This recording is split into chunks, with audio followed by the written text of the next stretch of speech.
안녕하십니까, 이희영입니다. 안녕하세요. 프리뷰 25번째 팀 해보도록 하겠습니다. 샌디에이고 파드리스 알아보도록 하겠습니다. 물론 아직까지 5팀이 나왔는데 이날이 오긴 오네요. 지난 시즌 성적부터 알아보도록 하겠습니다. 2023 시즌에 상당히 실망스러운 성적을 거뒀던 샌디에이고였는데 지난 시즌에 2023 시즌보다 11승을 더하면서 93승, 메이저리그 전체 4위를 기록하는 모습이었고요. 후반기에 가장 승률이 높았던 팀으로 포스트 시즌에서도 다저스를 가장 괴롭혔던 팀이었지만 아쉽게 2승 3패로 패하면서 디비전 시리즈에서 탈락하고 말았어요. 작년에 저한테 아픔을 준 팀이었어요.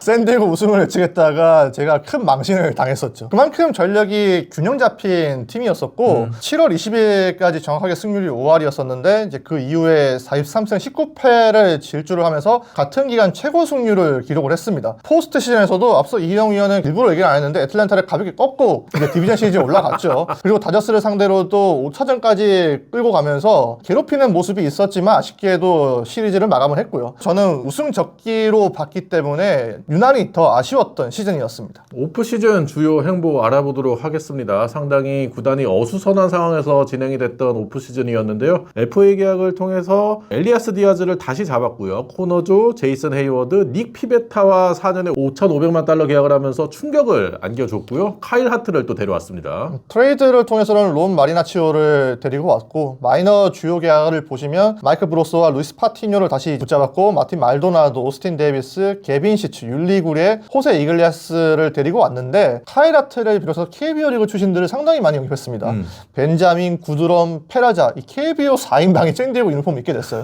룰5 드래프트로 후안 누네즈라는 선수를 데려왔고요. 팀을 이탈한 선수로는 김하성 선수가 빠져나갔고 주릭슨 프로파, 테너 스캇, 도노반 솔라노, 카일 히가시오카, 마틴 페레스, 데이비 페랄타, 닉 아메드, 브라이스 존슨 같은 굵직굵직한 선수들이 많이 빠져나갔던 샌디에이고였습니다. 오프시즌 등급 매겨보겠습니다. 제가 먼저 말씀드리면 10-습니다. 막판에 피베타를 데려왔지만 전반적으로 조용한 겨울을 보냈습니다. 여전히 우승에 도전할 수 있다고 하더라도 피베타 한 명으로 분위기를 확 끌어올릴 수는 없었고요. 그리고 심지어 피베타도 그때까지 왜 남아있는지를 돌이켜보면은 크게 반향을 불러일으킬지는 의문이죠. 사사키 영입전에서도 최종 후보에 들어갔는데 일각에서는 사사키가 샌디에이고가 더 유력하다는 말이 있었거든요. 그런데 사사키도 결국에는 다저스로 갔습니다. 착실하게 보강했던 다저스하고 대비되면서 더 아쉬움이 짙었기 때문에 C-를 줬습니다. 저도 D를 줬습니다. 낙대점을 면하기 힘든 오프시즌을 보냈다라고 생각을 하고요. 가장 주 목표였던 사사키 영입에 실패했다는 점이 가장 아쉬웠습니다. 그리고 팀 몸집을 줄여나가는 과정이라고 생각을 했는데 퀄리파잉 오퍼를 받은 피베타와 그 정도 계약을 했다는 점도 좀 의아한 선택이었어요. 거기다가 김하성, 주릭슨 프로파가 빠져나간 자리를 딱히 채우는 영입이 없었고 팀 몸집을 줄이기 위해서 추진했던 딜런 시즈, 마이클 킹 트레이드 같은 경우에도 결국엔 실패를 하고 말았잖아요. 본인들이 원했던 결과를 하나도 얻지 못했던 오프시즌이라고 생각을 해서 D를 줬습니다.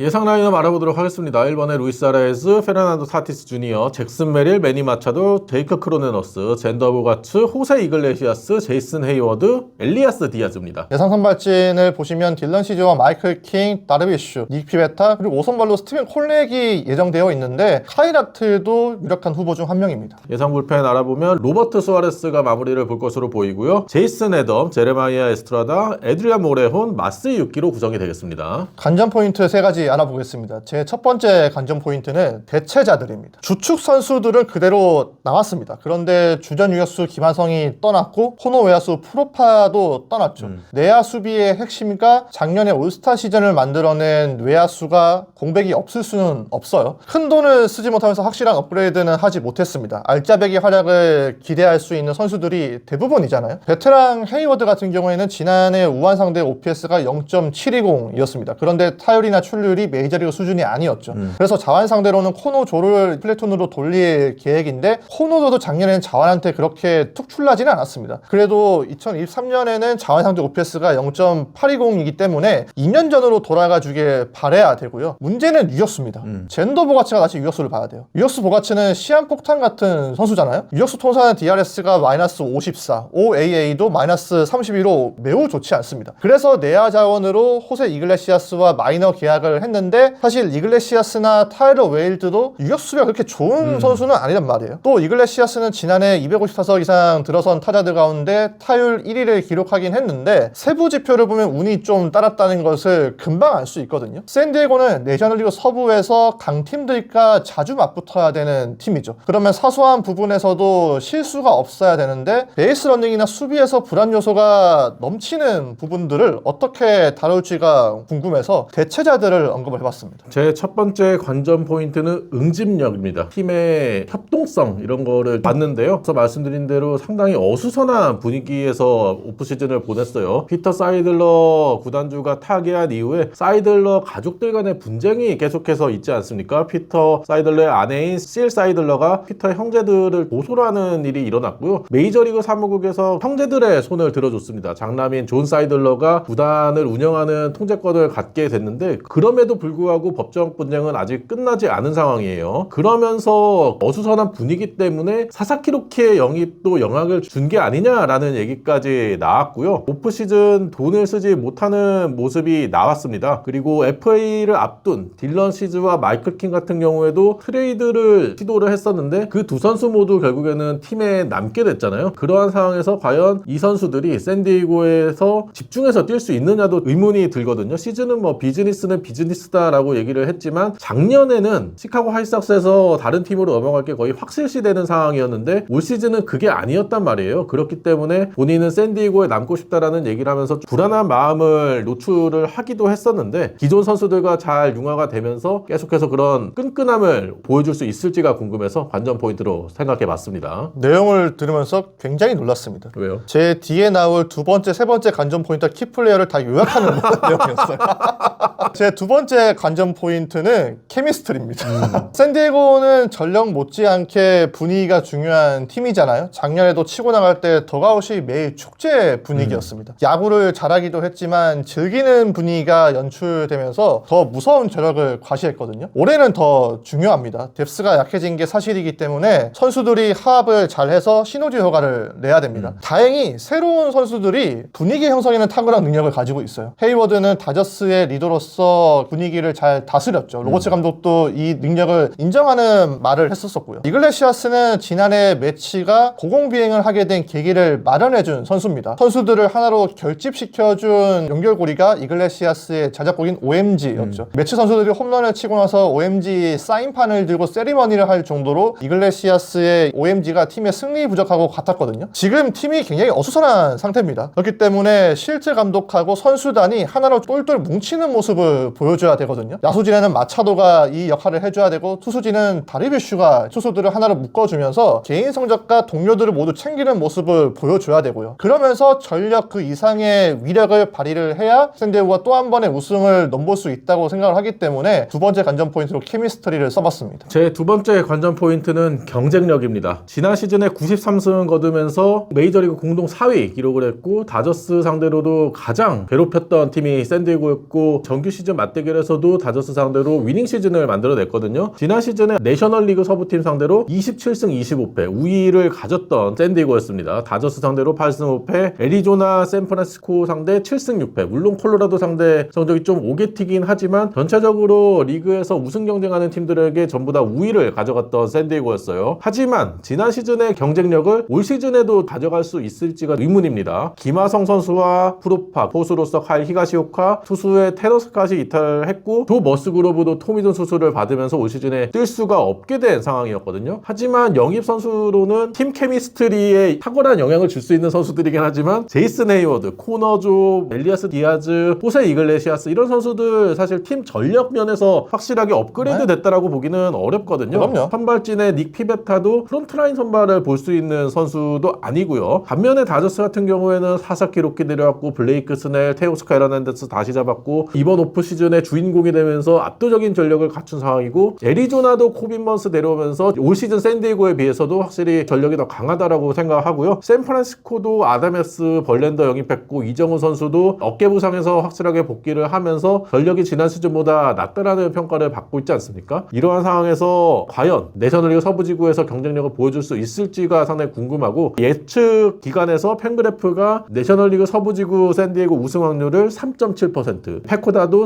33% 정도로 예측을 하고 있거든요. 이러한 예상을 뚫고 과연 샌디에고가 기존 선수들을 바탕으로 경쟁력을 올 시즌에도 보여줄 수 있을지가 궁금해서 관전 포인트를 뽑아봤습니다. 아시다시피 기량이 보장된 선수를 데리고 오려면 돈을 많이 써야 되거든요. 근데 돈을 쓸 수 없는 환경에 놓이다 보니까 기량이 떨어지면서 대신에 팀 분위기를 높여줄 수 있는 선수들을 데리고 왔는데, 저희가 지금 케미스트리, 분위기 이렇게 언급하는 것 자체가 팀 전력상 기대할 수 있는 부분이 한정되어 있기 때문에 얘기를 하는 겁니다. 제 세 번째 관전 포인트는 존 사이들러입니다. 앞서 이제 이희영 위원이 첫 번째 관전 포인트 얘기할 때 다 나왔던 내용들. 피터 사이들러 구단주가 타계하면서 샌디에고의 체제가 너무 불안정해졌어요. 지난 겨울에 사이들러 형제와 사이들러의 미망인이 법적 분쟁이 보도되면서 우려가 현실이 됐습니다. 피터 사이들러의 형제들과 피터의 아내가 구단 소유권을 두고 다퉜는데, 일단 지난 2월에 메이저리그 구단주 그룹이 존 사이들러, 피터의 형이죠. 존 사이들러 구단주의 승계를 승인을 했어요. 그리고 약 일주일 뒤에 닉 피베타가 영입이 됩니다. 샌디에고가 돈 쓸 여력이 있는지에 대해서 많은 의문이 있었는데 외부적으로 구단 가치를 더 떨어뜨릴 수는 없기 때문에 지갑을 열긴 했죠. 그럼에도 불구하고 계속 걸리는 점이, 실 사이들러가 법적 분쟁 과정에서 얘기했던 부분이 있어요. 사이들러 형제가 연고지를 이전하려고 계획하고 있다. 이 사실이 폭로되면서 많은 논란이 일어났습니다. 이 부분 때문에 샌디에고가 올해 간중돌이 들어올지도 의문이고요. 물론 사이들러 형제는 즉각 반박을 했죠. 모든 의혹들이 다 거짓이라고 해명을 했는데 진짜 무슨 생각을 하고 있는지는 저희는 알 수 없어요. 무엇보다 가장 큰 문제가 앞서 이희영 위원이 언급을 했었던, 구단이 이런 송사에 휘말리면서 선수들이 샌디에고에 오기를 꺼려한다는 점에 있습니다. 프로파는 인터뷰를 통해서 직접적으로 샌디에고에 돌아가는 건 힘들 것 같다 이렇게 말을 했었고, 사사키 역시 팀을 결정하는 데 있어서 이 일의 영향이 무조건 미쳤을 것이라는 주변의 추측들이 있었거든요. 모쪼록 존 사이들러가 빨리 팀을 안정화시켜야 되고, 올해 샌디에고가 그래야 온전히 야구에 집중할 수 있는 환경이 마련되기 때문에 존 사이들러의 방향성과 존재가 굉장히 중요하다고 생각해서 세 번째 관전 포인트로 써봤습니다. 제 마지막 관전 포인트는 스타 파워입니다. 지난 시즌보다 뎁스가 얇아진 상황이기 때문에 핵심 선수들의 의존도가 더욱더 높아진 샌디에고거든요. 타선에 매니 마차도, 페르난도 타티스 주니어, 그리고 젠더 보가츠가 활약을 해줘야 됩니다. 매니 마차도가 최근 몇 시즌 동안 잔부상이 계속 시달림에도 불구하고 꾸준히 출전을 하면서 성적은 올려주고 있어요. 지난 시즌에도 오프 시즌에 팔꿈치 수술 여파로 인해서 시즌 초반에 좀 부진하긴 했지만 150경기 이상 출전을 하면서 팀을 이끄는 모습이 나아졌고요. 지난 시즌에도 팔꿈치 통증을 계속해서 안고 뛰다 보니까 제대로 된 스윙을 하지 못했는데, 올 시즌에는 자기 스윙을 찾기 위해서 노력을 하고 있다라고 얘기를 했고, 최근에 부상이 좀 많다 보니까 근력 운동과 유연성 훈련을 오프 시즌에 많이 하면서 몸 상태를 최적화시켰다라고 얘기했거든요. 건강한 마차도는 아직까지는 생산성을 꾸준히 유지할 수 있는 선수이기 때문에 기대를 해봐야 되고, 페르난도 타티스 같은 경우에도 나오면은 활약을 정말 잘 해주는 선수인데 최근 들어서 부상으로 꽤 결정하는 시간들이 많았잖아요. 지난 시즌에도 대퇴골 스트레스 반응으로 인해서 102경기밖에 출전을 하지 못했는데 현재 몸 상태는 최고라고 합니다. 2021년에 42홈런을 때려냈던 타티스였는데 딱 2021 시즌 시작하기 전에 몸 상태처럼 느껴진다라고 하거든요. 타티스도 올 시즌에 반드시 많은 경기 출전을 하면서 팀 타선에 도움을 줘야 되겠고요. 젠더 보가츠는 2014년 풀타임 출전을 시작한 이후에 지난 시즌 성적이 가장 좋지 않았거든요. 그렇죠. 그러면서 샌디에고 팬들에게도 상당히 비난에 많이 시달렸던 젠더 보가츠였는데, 지난 시즌에 또 어깨 부상을 당했기 때문에 111경기밖에 뛰지를 못했거든요. 올 시즌에 돈값을 하려면은 150경기 이상 출전을 하면서 타선에서 반등을 해야 되고, 올 시즌에는 김하성 선수가 빠졌기 때문에 유격수까지 봐야 되는 젠더 보가츠거든요. 올 시즌이야말로 젠더 보가츠의 책임감이 더 커진 시즌이라고 할 수 있겠습니다. 투수진의 다르비슈 유도 올 시즌에 38살이 되는 선수인데 2천만 달러의 연봉을 받는 선수거든요. 2019년에 31경기, 2021년 30경기, 그리고 2022년에 31경기를 뛰었는데 2023 시즌에 24경기, 지난 시즌에는 16경기 뛰었습니다. 2023 시즌에 팔꿈치 부상도 있었고, 지난 시즌 목 그리고 내전근 부상이 있었고, 가족 문제가 또 겹치면서 많은 경기를 출전하지를 못했거든요. 하지만 정규 시즌 막판 4경기, 포스트 시즌 2경기의 성적을 보면 4승 1패, 평균 자책점 2.38로 이 선수가 노쇠화가 전혀 진행되지 않은 듯한 모습이 있었습니다. 나오기만 하면은 여전히 에이스급 투수라는 것을 보여줬던 시즌 막판의 모습이었거든요. 본인도 나이가 점점 먹어감에 있어서 있어서 컨디션 조절, 건강 문제를 좀 더 신경을 쓴다라고 했기 때문에 자기 관리가 철저한 베테랑으로서 올 시즌도 마운드를 딜런 시즈, 마이클 킹과 함께 이끌어줘야 되는 선수라고 할 수 있겠고요. 핵심 선수들의 의존도가 더 높아졌기 때문에 한두 명이라도 부상으로 빠지게 되면은 정말 팀이 걷잡을 수 없이 무너질 수가 있거든요. 이 선수들 모두 부상 조심하면서 건강한 시즌을 놔야지 샌디에고가 좋은 시즌을 보낼 수 있을 거라고 생각해서 관전 포인트로 뽑아봤습니다. 뭔가 샌디에고에 대한 진심이 느껴지는데? 진심이요? 많이 중계해서 그런가? 노히터도 중계를 하고 굵직굵직한 일들을 많이 중계해서 그런지 그치. 뭔가 샌디에고에 대한 애정어린 진심이 느껴지는 관전 포인트였어요.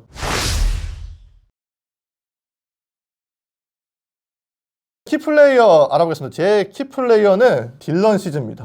작년에 샌디에고로 이적해서 좋은 피칭을 보여줬습니다. 33게임 나서 14승 11패, ERA 3.47을 기록을 했죠. 또 7월 26일 워싱턴전에서는 샌디에고에게 여전히 귀중한 노히터를 선물하기도 했습니다. 그러면서 직전 시즌의 부진을 확실하게 만회하는 모습이었어요. 작년에 시즈가 슬라이더를 더 발전시켰습니다. 기존 슬라이더보다 구속은 5마일 정도 더 느리지만 움직임이 훨씬 더 큰 스위퍼를 장착을 하면서 타자들에게 혼란을 가중시켰거든요. 덕분에 직전 시즌에 조금 흔들렸던 슬라이더도 위력을 다시 찾으면서 좋은 모습을 보였습니다. 시즈의 또 다른 강점은 내구성이잖아요. 2021년 이후에 메이저리그에서 가장 많은 선발 등판을 해낸 투수가 딜런 시즈이기 때문에 시즈가 올해도 선발진 부상이 적지 않은 샌디에고에서 많은 경기를 나서주면서 꾸준함을 지켜주는 게 중요한 부분이라고 보고 있고요. 다만 지금 시즈가 계속 트레이드 소문에 휩싸여 있습니다. 며칠 전에도 필라델피아가 관심이 있다는 소식이 나왔었고 메이저리그 현지 전문가들도 딜런 시즈의 트레이드 가능성은 50대 50으로 보고 있더라고요. 선수들은 아무리 신경 쓰지 않는다고 하더라도 계속해서 팀이 바뀔 수 있다는 상황에 놓이면 신경을 안 쓸 수가 없습니다. 굉장히 스트레스가 심하죠. 시즈 같은 경우에는 올해 끝나면 FA를 앞두고 있기 때문에 경기에 더 집중해야 되고 성적 관리를 해줘야 되는데 이 어지러운 상황 속에서도 딜런 시즈가 과연 자기 역할을 잘 해낼 수 있을지가 궁금하고요. 또 샌디에고 입장에서도 시즈가 잘해줘야만 트레이드를 했을 때 더 높은 가치에 있는 유망주들을 받아올 수 있기 때문에 저는 여러모로 지켜봐야 되는 선수라고 생각을 해서 딜런 시즈를 선정해봤습니다. 제 키플레이어는 젠더 보가츠입니다. 앞서 페르난도 타티스나 매니 마차도는 건강하게 나오기만 하면은 자기 역할을 해줄 수 있는 선수인데 젠더 보가츠는 지난해 물론 부상도 있었지만 샌디에고 2년 내내 좀 실망스러웠던 시즌을 보냈거든요. 그리고 향후 9년간 2억 2,900만 달러의 계약이 남아있습니다. 무조건 살아나야 되는 선수예요. 올 시즌에 32살 시즌인데 본인도 팀이 그런 큰 계약을 안겨줬을 때 계약 초반에 성과 내는 걸 원하고 있다는 거를 나도 인정한다 라고 얘기를 했고요. 현재가 나도 전성기라고 느끼고 있기 때문에 지금 당장 성적을 내는 게 중요하다라는 얘기를 했거든요. 근데 지난 시즌에 하드히트 비율이 33.4% 그리고 볼넷 비율도 6.0%까지 떨어지면서 커리어 최저 수치를 기록을 했습니다. 지난 시즌 시작 전에 타격 폼을 수정을 했었거든요. 근데 그 타격 폼 수정이 오히려 악영향을 미치면서 초반 성적이 정말 많이 떨어졌던 보가치였어요. 근데 중간에 어깨 부상을 당하면서 시간이 좀 있지 않았습니까? 그 시간 동안에 다시 원래 타격 폼으로 돌아왔습니다. 그러면서 부상 복귀 이후에는 타격 성적이 다시 복귀가 되는 모습이었거든요. 그렇기 때문에 이번 오프 시즌에는 다시 바꾸려고 하지 않고 본인의 타격 리듬을 그대로 유지하는 것에 또 신경을 많이 썼다라고 얘기를 했어요. 그리고 이번에 김하성 선수가 팀을 떠나면서 유격수를 봐야 되는 젠더 보가츠인데 보가츠가 이미 오프 시즌 동안에 감독과 단장이 얘기하지 않았음에도 불구하고 유격수 훈련을 하고 있었다라고 얘기를 했습니다. 고향인 아루바에서 러닝을 통해서 4.5kg 감량을 하면서 유격수를 위한 몸 상태도 만들어 놨다라고 얘기를 했거든요. 앞서 이창석 기자가 얘기한 대로 젠더 보가츠의 유격수 수비는 정말 재앙입니다. 2018년 이후에 디펜시브 런세이브 수치에서 메이저리그 유격수 꼴찌를 기록하고 있는 선수가 젠더 보가츠거든요. 올 시즌에 과연 유격수로 다시 복귀해서 김하성 선수만큼의 수비는 안 되겠지만 그래도 평균적인 수비를 보여줄 수 있을지가 상당히 궁금하고요. 타격에서는 중심 타선, 수비에서는 내야의 중심인 유격수를 맡아줘야 되는 선수이기 때문에 디 애슬레틱에서는 샌디에고의 올 시즌 성적의 키를 쥐고 있는 선수로 젠더 보가츠를 뽑았더라고요. 그만큼 중요한 선수라고 생각을 해서 키플레이어로 뽑아봤습니다. 보가츠는 수비 그렇게 할 거면 공격에서 최소한 린도는 돼야 돼. 공격에서 무조건 활로를 찾아야 될 겁니다. 。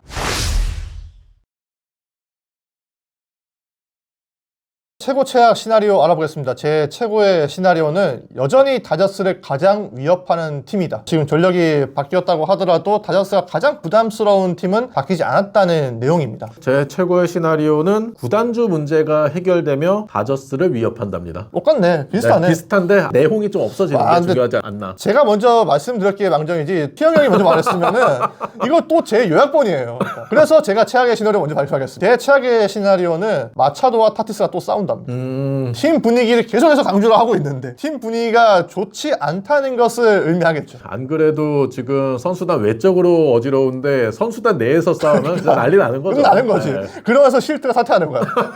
못 대먹겠다. 제 최악의 시나리오는 내홍이 끝나지 않으며 시즈와 킹이 시즌 도중 트레이드가 된다. 그러니까 비슷하니까 내용이 끝나지 않은 것도. 시즈와 킹이 시즌 중반 트레이드가 된다는 거는 지구 내에서 시즌 중반에 경쟁력이 없어진다는 얘기겠죠. 모쪼록 분위기를 잘 다스리길 바랍니다.